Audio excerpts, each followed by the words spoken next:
Budget जो focus MSMEs पर कर रही है और स्किल डेवलपमेंट, जहाँ तक जॉब्स और जॉब क्रिएशन में जो फोकस आ रहा है वो तो एक्सपेक्टेड भी था।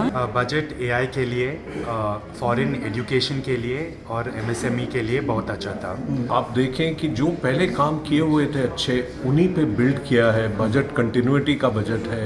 बजट जो फोकस एमएसएमईज़ पर कर रही है और स्किल डेवलपमेंट, जहाँ तक जॉब्स और जॉब क्रिएशन में जो फोकस आ रहा है वो तो एक्सपेक्टेड भी था और उसका जो असर पड़ेगा काफ़ी महत्वपूर्ण होगा इंडस्ट्री पर। और जो सेक्टर्स भी अनाउंस कर दिए हैं, जो 6 इंडस्ट्री सेक्टर्स, वो जो फोकस उस पर आएगा, फॉरेन इन्वेस्टमेंट भी आ सकता है और डायरेक्शन सेटिंग जो हुआ है इन की सेक्टर्स, सेमीकंडक्टर्स, बायोफार्मा, न्यूक्लियर, इन पर भी अभी हमें जो डिटेल्स हैं वो देखने हैं, बट जो गवर्नमेंट की डायरेक्शन सेटिंग है वो बहुत ही महत्वपूर्ण है, सही है। सरकार ने पूरी तरीके से केवल निर्माण और रोजगार को बढ़ावा देने की कोशिश किया है इस बजट में। हाँ, और वो ज़रूरी भी था और हुआ भी है। यूनिवर्सिटीज़ पर भी कुछ फोकस है,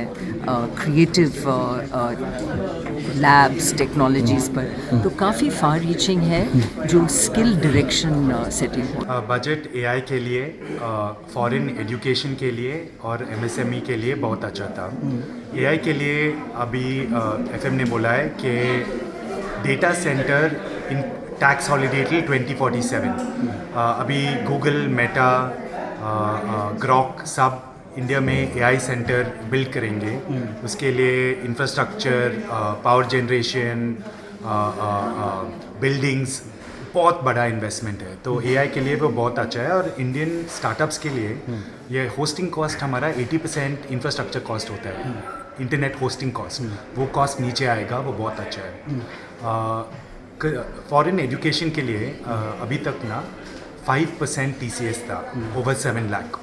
तो अभी वो 2% कट हो गया, तो 20 लाख एजुकेशन फ़ी हम इंटरनेशनल भेज रहे हैं, तो 40,000 लेस टीसीएस, और उस 40,000 के लिए वेट नहीं करने पड़ेगा। वो बहुत अच्छा है जो पेरेंट है और स्टूडेंट के लिए एजुकेशन मनी बेच रहे हैं, वो उनके लिए अच्छा है।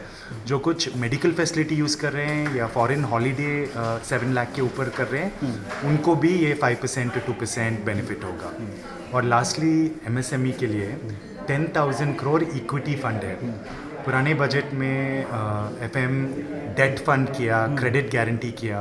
अगर पहली बार इक्विटी शेयर्स में 10,000 करोड़ एमएसएमई फंड क्रिएट कर किया है, वो बड़ा अपॉर्चुनिटी है। और अगर एमएसएमई ये 10,000 करोड़ इन्वेस्टमेंट मिल सकता है, वो बहुत अच्छा काम कर सकता है। देखिए, स्वास्थ्य पे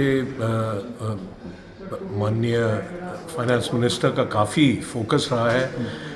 10% तो बजट में उन्होंने बढ़ाया है पिछले साल की तुलना में। और आप देखें कि जो पहले काम किए हुए थे अच्छे, उन्हीं पे बिल्ड किया है। बजट कंटिन्यूटी का बजट है।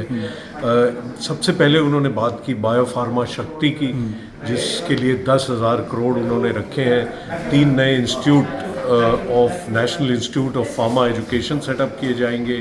क्लिनिकल रिसर्च को बढ़ावा मिलेगा।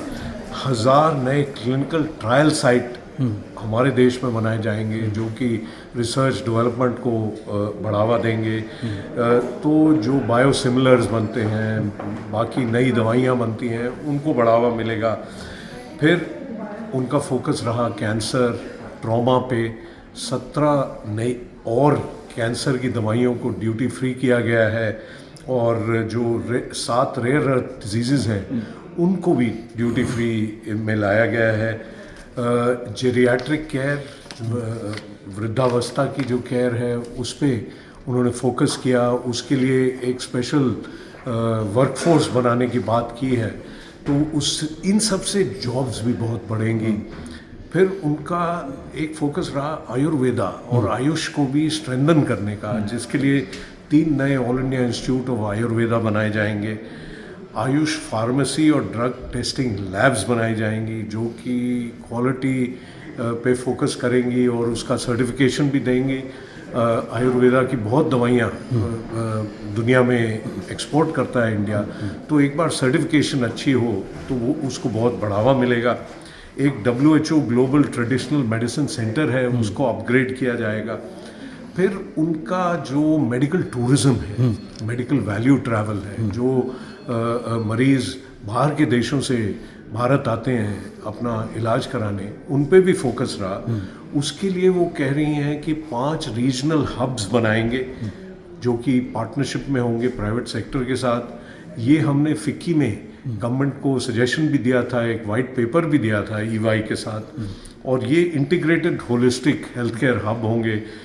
अगर आप ये वीडियो YouTube पर देख रहे हैं तो हमारे चैनल को सब्सक्राइब कर बेल आइकन दबाएं, और Facebook पर देख रहे हैं तो हमारे पेज को लाइक करें।